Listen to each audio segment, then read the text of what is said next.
क्या है किसानों की असली परेशानी? क्यों मोदी सरकार पर साधते हैं निशाना? ये है पर्दे के पीछे का असली सच। केवल हरियाणा और पंजाब के किसान ही क्यों देते हैं धरना? क्या है इसके पीछे की बड़ी वजह? समझिए पूरे समीकरण। किसानों की कौन सी मांगों पर खड़े हो रहे हैं सवाल? आखिर क्या है इस आंदोलन के पीछे का सच? समझना जरूरी है। जी हाँ, किसान आंदोलन फिर से जोर पकड़ने लगा है। फिर से किसान सड़क पर आने के लिए तैयार बैठे हैं। एक बार फिर से किसान अपनी मांगों को लेकर मोदी सरकार पर निशाना साध रहे हैं। लेकिन इस बार जब किसान सड़क पर आए तो कुछ सवाल खड़े होने लगे। सबसे बड़ा सवाल खड़ा होता है कि आखिर किसानों की असली परेशानी क्या है? क्या वास्तव में किसान परेशान है? दूसरा सवाल यह है कि किसान आंदोलन हरियाणा और पंजाब से ही शुरू क्यों होता है? बाकी राज्यों के किसान इस आंदोलन का हिस्सा क्यों नहीं होते?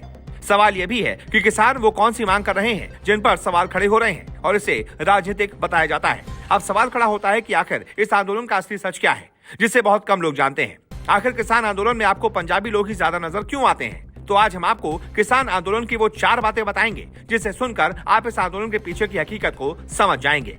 किसानों ने अपनी अलग अलग मांगों को लेकर 13 फरवरी से आंदोलन करने का ऐलान किया था। इसी दिन पंजाब हरियाणा के लाखों किसान दिल्ली बॉर्डर पहुंच गए।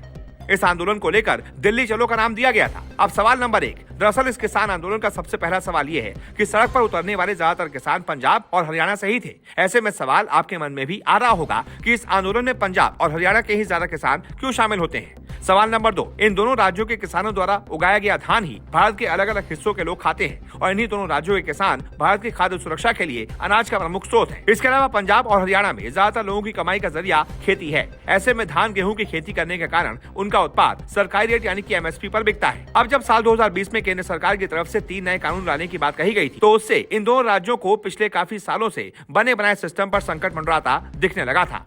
इसलिए ये किसान MSP को लेकर कानून बनाने की मांग कर रहे हैं। सवाल नंबर 3। सरकारी रिपोर्ट की माने तो भारत में केवल 6% किसानों को MSP मिलता है, 94% किसानों को नहीं मिलता। आपको जानकर हैरानी होगी कि उन 6% किसानों में ज्यादातर पंजाब और हरियाणा के ही किसान हैं। फिर भी इन लोगों को परेशानी होती है। आपको जानकर यह भी हैरानी होगी कि पंजाब में उपजाए गए लगभग 97% धान और लगभग 75 से 80% गेहूं को सरकार द्वारा ही खरीदा जाता है।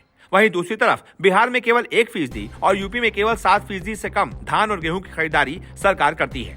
राजस्थान की बात करें तो यहाँ सरकार द्वारा 4% के आसपास गेहूं सरकार की तरफ से खरीदा जाता है। एक बार कृषि मंत्री के पद पर रहते हुए शरद पवार ने सदन में कह दिया था कि भारत के 71% लोगों को MSP के बारे में कोई जानकारी नहीं है। तो यही वो वजह है कि किसान आंदोलन में आपको ज्यादातर किसान पंजाब और हरियाणा के ही दिखते हैं, क्योंकि सरकार के कानून का ज्यादातर असर इन दोनों राज्यों पर पड़ेगा। सबसे ज्यादा पैसा कमाने के बावजूद इन दोनों राज्यों के किसानों को सबसे ज्यादा परेशानी हो रही है। तो आपका किसान आंदोलन को लेकर क्या कहना है? क्या आपको लगता है कि यह कानून गलत है? जो भी आपकी राय हो कमेंट करके जरूर बताएं और इस वीडियो को ज्यादा से ज्यादा शेयर करें।